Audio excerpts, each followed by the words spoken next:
Welcome back to another edition of Intended Consequences, the official podcast of the Strategy Corp Institute of Public Policy and Economy. I'm your host, Sebastian Lebrec. Today, we're talking about a topic we indirectly touch on very often in this podcast: how businesses make location decisions. In the economic development world, we refer to this as site selection. Needless to say, with COVID and now the US tariffs, site selection is a very hot topic because it relates to both supply chains and international trade. And I have the perfect guest to talk about these topics today, a longtime professional site selector. Gregg Wassmansdorf is Senior Managing Director of Global Strategy Consulting at Newmark, a global real estate services company. Gregg is a Canadian and US citizen who lives in the Toronto area.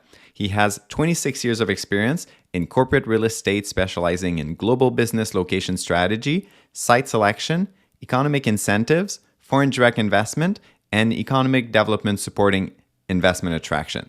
Thank you so much for being here.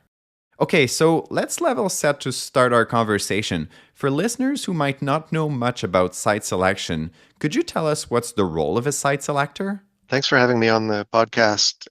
This is a great question. And the simplest way to answer it is to say, my job is to help companies decide where in the world should I locate my facility. That is it at its basis.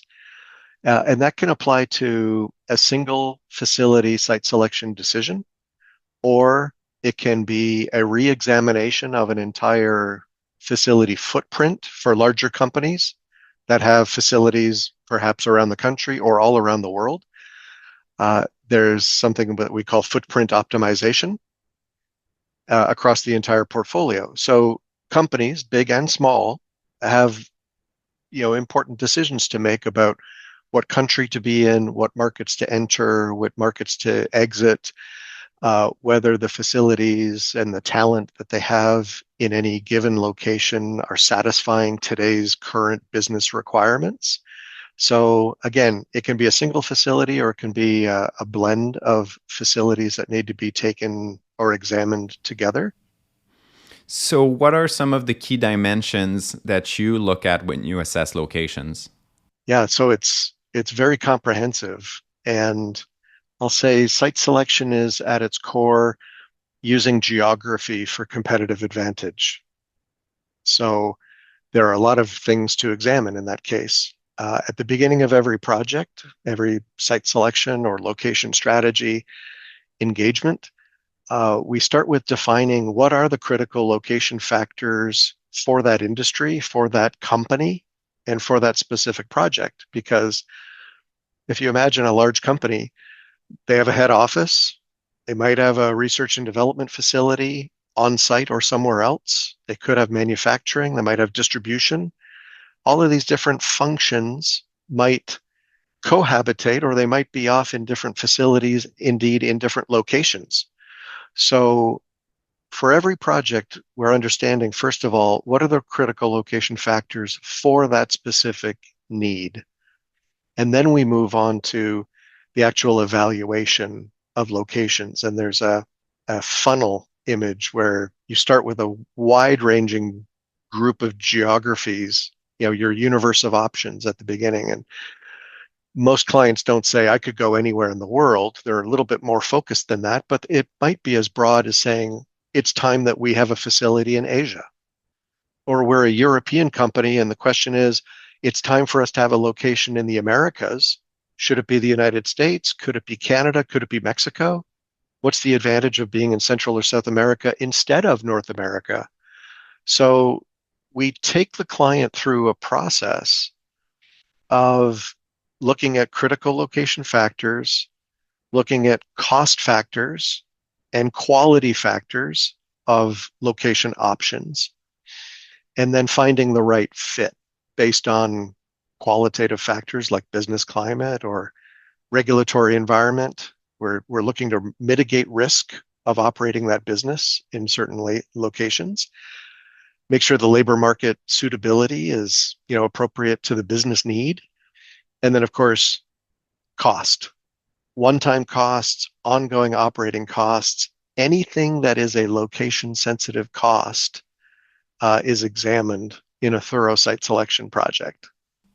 I find that interesting because, really going back to the funnel image you were talking about, you have, very macro factors such as, the business climate. And then you drill down all the way to cost. And, we could throw in there, water capacity, which is super, super local. So that's very interesting.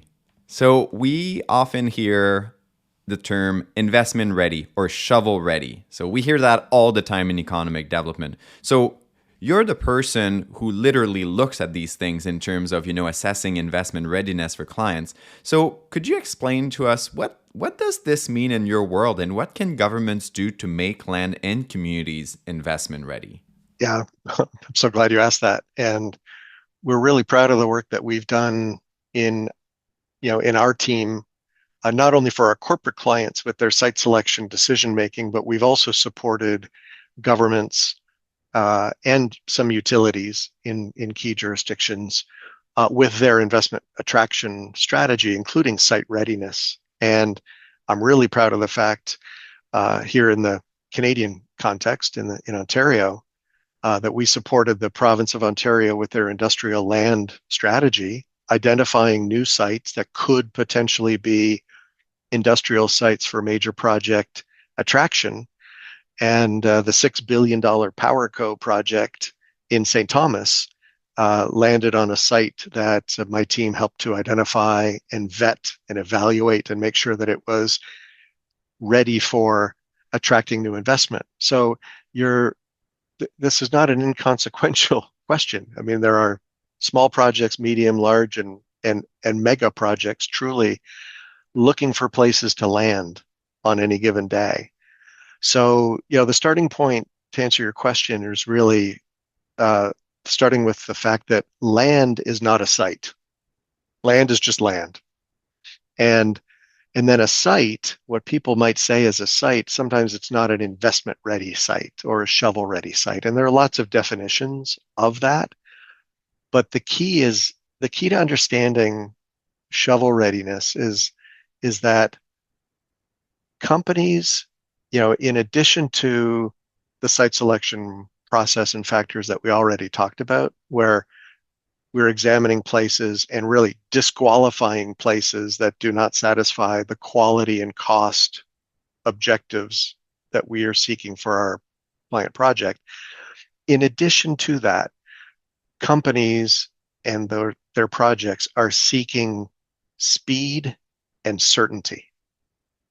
So that means if someone has a site that they're trying to promote, and that's a landowner and an economic development organization, locally, provincially, at the state or federal level, you want to know that the planning, the zoning, the regulatory approvals have been done, as much risk mitigation on environmental issues, wetlands, et cetera.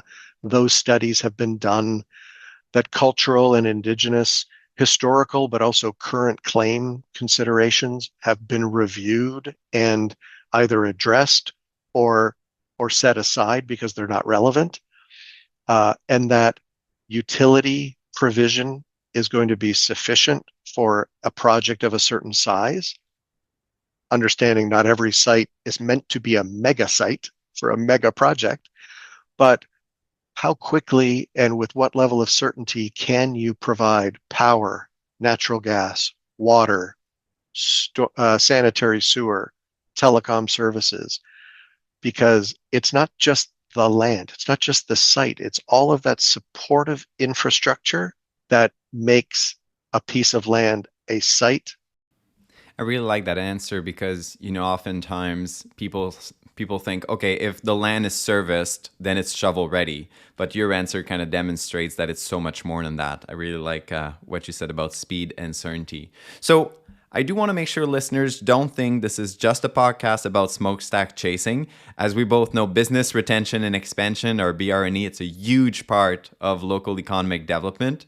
So is the job of a site selector any different in the context of BR+E compared to net new investment attraction? Well, you nailed a really important point, and that is that business retention and expansion is the most important part of economic development. Most investment, most job creation comes from companies that are local or within a region.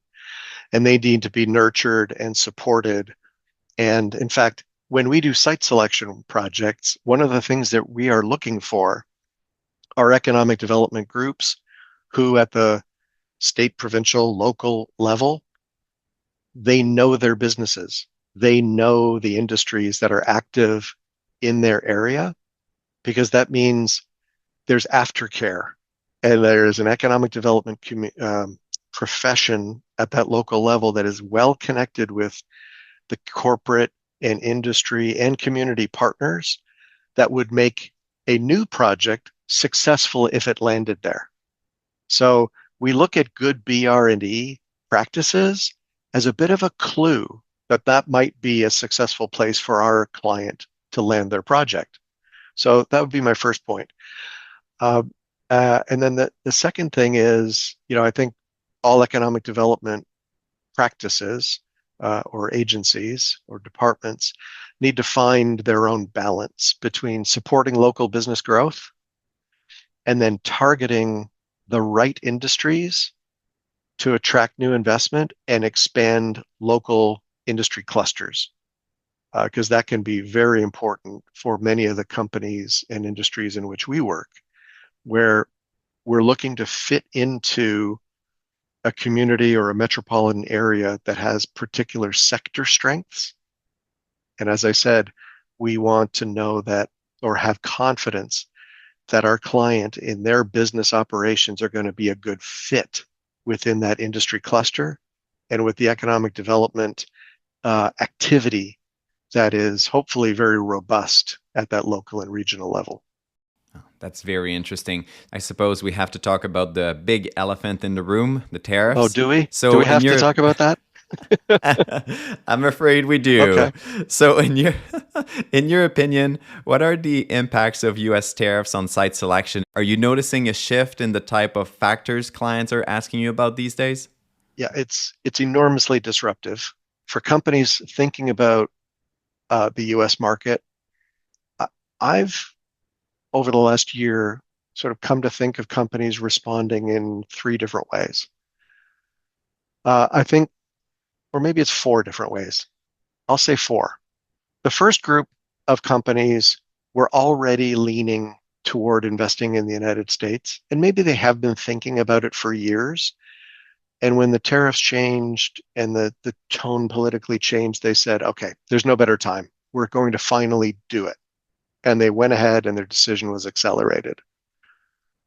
You do have another group that's at the other end of the spectrum that have said, I don't care what the new rules are. In fact, maybe the tariffs will be found to be illegal, or maybe the policy mood will shift in a few years. I'm not disrupting my entire global supply chain to go do something in the United States that I was not originally planning on doing. I'm not changing my global supply chain and my global footprint. I'll be fine. In fact, I'll make my suppliers eat some of the tariff costs. I'll make my customers eat it at higher prices. I might accept a little bit of margin erosion, but I'll live with it. I'm going to stay where I am.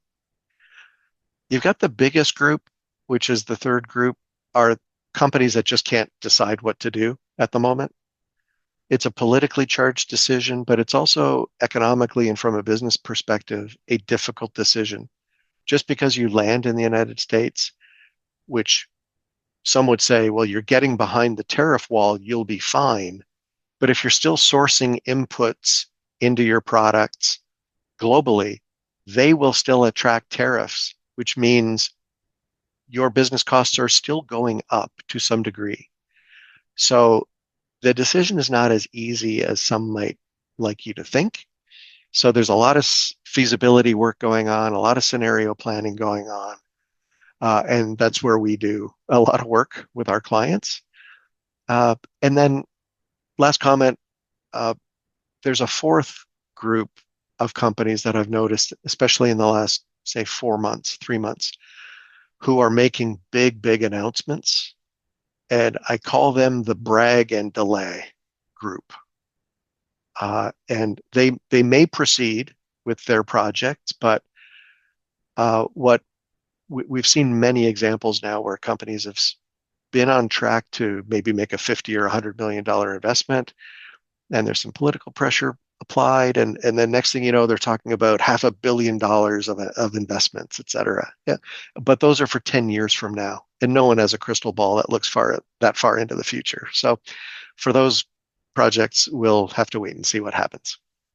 Maybe we'll have to get you back on the show. So, we love to talk about politics and the role of government on this podcast.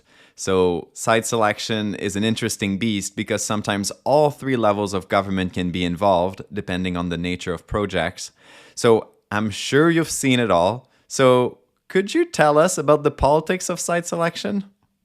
Maybe the starting point is just to acknowledge that some sectors attract more political engagement than others. And by that I mean they're either they're either very sensitive industries, they're maybe what you'd call mission critical industries, and they also attract big federal or provincial or state economic incentives packages that go with them. Politics can be an attractive but also a repulsive force. So, I've had, I'll just put it in the US context for a moment. I've been asked at multiple conferences where I've had speaking engagements. I've been asked by economic developers, do you think we're going to end up in a place in the United States, was the context, where we have blue companies and red companies that will only want to land or make investments in blue states or red states? That's a question that has been put to me in a very serious way.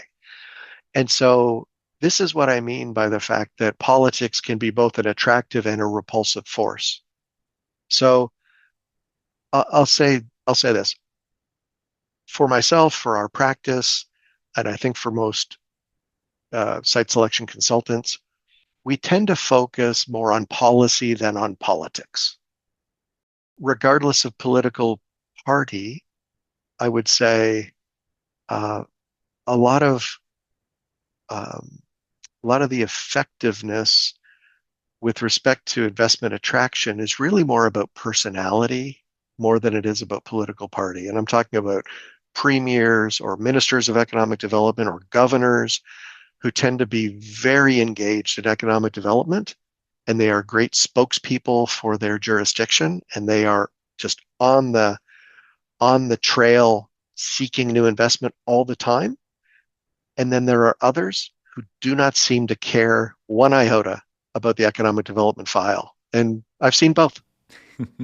So let's talk about the politics again, but at a super local level now. So we often talk about the not in my backyard or NIMBY movement in the context of housing, but I know it also applies to economic development. So in your experience, is NIMBYism getting better or worse in your world? Yes.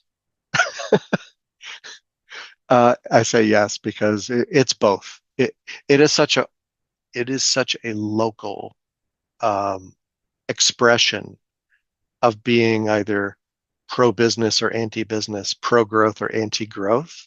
I want to separate what I'll call regular economic development projects that tend to just locate in an industrial park or a business park, and they utilize the utilities that are already in place. And once they get their building permit, they can be up and running in 11 months or 14 months, no big deal.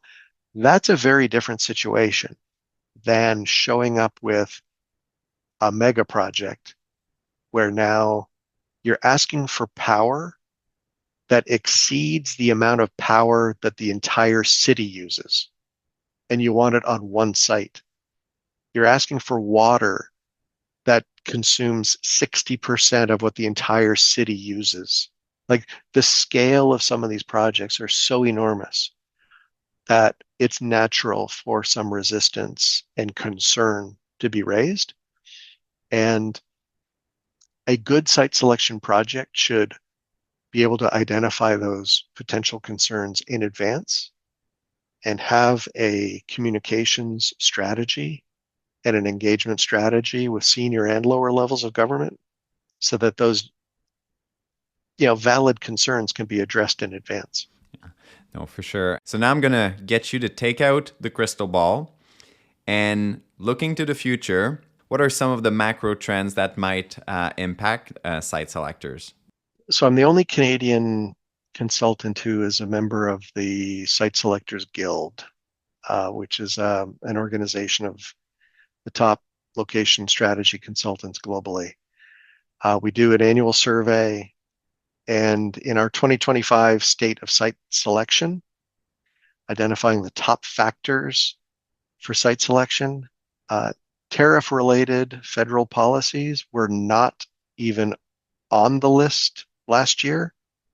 And this year in our survey, it was the number one factor named by the site selection consultants. 87% of our members indicated that tariff-related federal policies were the top factor influencing site selection decisions. And I don't think that's going to go away anytime soon. The other thing is utilities and infrastructure capacity and capability. So whether it's electrification of mobility, EV batteries, but also semiconductor and other large power draws on the grid. We're seeing stress. We're seeing shortage or scarcity in generation and in generation and transmission, not just in Canada or the United States, but globally. So there's going to be a massive investment in new generation and transmission capabilities. And then that trickles down into distribution networks as well. Workforce and labor availability is always a top concern, top 5, often it's top 3 concern for companies.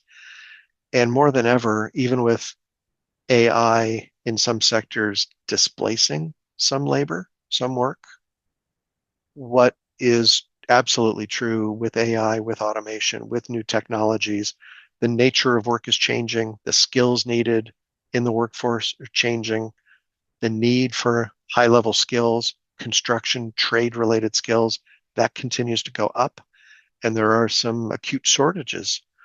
So that's something that the site selectors are always keeping an eye on, and how provincial training institutions, state-level, college-related institutions are creating pipelines of talent that are relevant to the workforce. That's something we pay a lot of attention to. We've talked a lot about sites already, so I won't say that, but Canadian jurisdictions need to continue to focus on shovel readiness, identifying sites that are ready to go to attract new investment. And I could go on, but those would be some of the top factors for sure. That's very comprehensive. Well, I was really excited to have this podcast. As I mentioned at the top, we always indirectly, touch on site selection in the context of this podcast, and perhaps even more these days because of the tariffs. So I'm really excited that we got to spend, half an hour together to really deep dive into this topic. You were the perfect guest for this conversation. So thank you so much for coming on the show today. And I look forward to getting you back in a few years so we can talk about how the business has changed. Happy to talk about it anytime, Sebastian. Glad to be on your podcast, and thank you to Strategy Corp. Thank you. Thank you for listening to Intended Consequences. The views expressed during this podcast are not necessarily the views of Strategy Corp. All rights for this episode are reserved, and the guests on the Intended Consequences podcast might be current or past clients of Strategy Corp. To find out more about the work of the Institute and to subscribe to our newsletter, visit our website at strategycorp.com/institute and make sure to follow us on Twitter and LinkedIn. I'm Sebastian Lebrec, and I intend to talk to you again next episode.